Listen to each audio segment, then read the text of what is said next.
சங்கீத புஸ்தகம் 14ஆம் சங்கீதம். ராகத் தலைவனுக்கு ஒப்புவிக்கப்பட்ட தாவீதின் சங்கீதம்.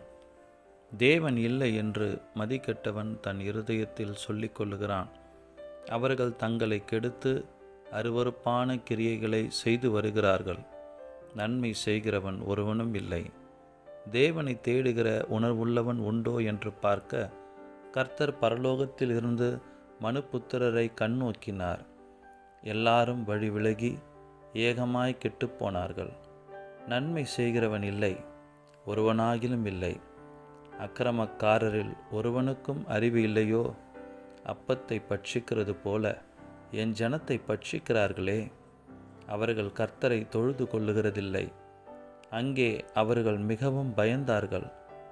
தேவன் நீதிமானுடைய சந்ததியோடே இருக்கிறாரே.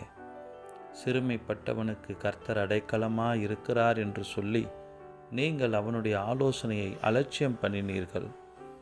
சீயோனிலிருந்து இஸ்ரவேலுக்கு இரட்சிப்பு வருவதாக.